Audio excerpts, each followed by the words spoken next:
Ari Emanuel pretty much just reiterated what he had talked about last week regarding the Endeavor's interest. And he stated, here's what I would say to you. I don't talk about mergers and acquisitions. We have taken this company from 8 times levered to below 4. Speaking of Endeavor, I am sleeping because of that 4 to 8 hours. I'd sleep a lot more if I got it lower.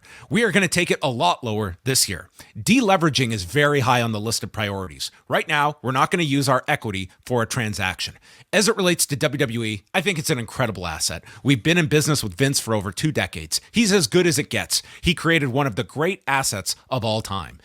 So this man's losing sleep over the debt that is Endeavor is in. So I don't know if a $7 to $9 billion purchase is, I mean, the man might kill himself if he were to go through with a purchase of that magnitude. The man would be not sleeping at all. So yeah, it's pretty much saying, well, maybe he's saying don't sleep on Endeavor, but probably not. Yeah. Whereas I felt like his first response that was public on that call, I think was a little bit more ambiguous. Like I just even remember like a lot of headlines not being able to completely flat out say that Endeavor is not interested, although that was certainly the assertion.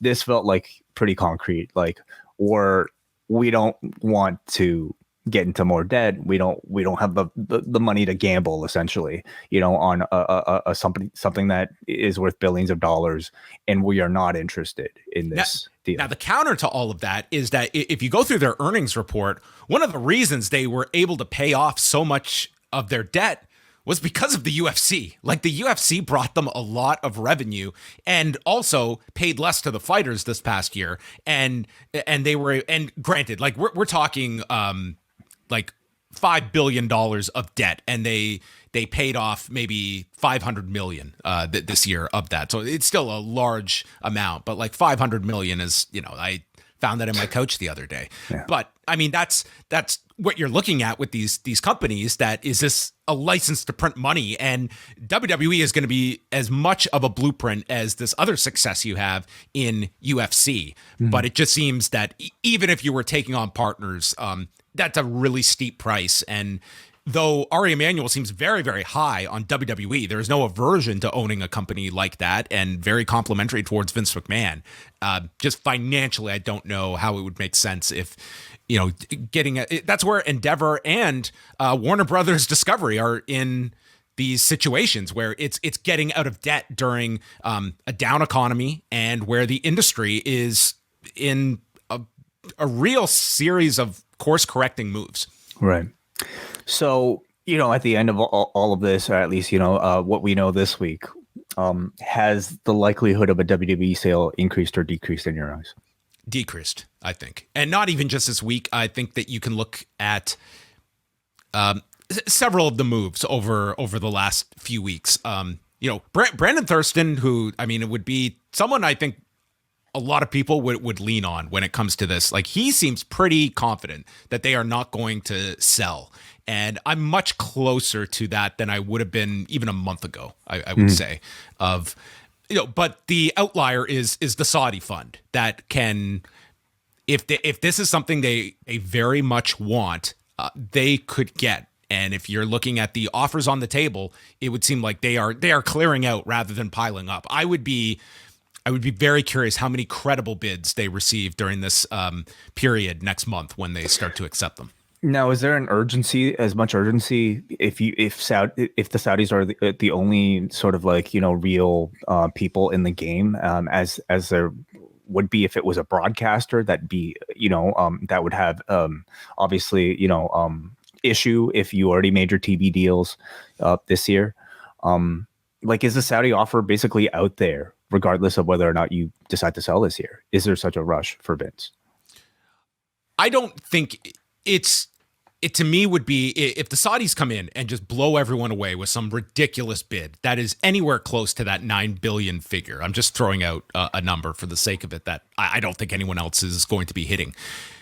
The immediate move is you just take this offer. It's an unfathomable offer when you think about WWE and the idea to sell for that amount. But it comes with the caveat, are we going to be, you're either looking at it, listen, we're cashing out the new management can figure out those problems. But as a Saudi-owned WWE, now you have to negotiate all of these television rights with a Saudi-owned WWE, and how is that going to play? Is it still is that going to be an option that some of these broadcasters are not going to want to get into business with, or are we past that? And this is programming that a Comcast is more than willing to get into bed with and is fine. That, it certainly could affect that. So with the Live Golf League, for instance, was there much pushback from broadcasters because of the Saudi ties?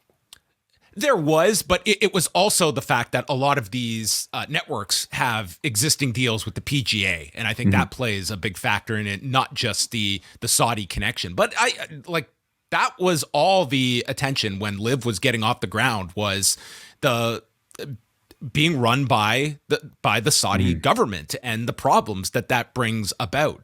Now they're on the CW network, which is it's not a big deal for Live. Like, this is not some transformative deal for them, but it's an entryway into the U.S. broadcast system. And if they do numbers, there will be interest. Like, typically, if you can bring an audience, people are not putting morals in front of abilities. And the WWE, it can bring an audience. They're beyond that. They're an established band that have operated for decades at this point. And when people think of the WWE, they aren't necessarily thinking Saudi Arabia right away, at least. And those that aren't necessarily aware or paying attention to the news probably would be none the wiser if it just appeared.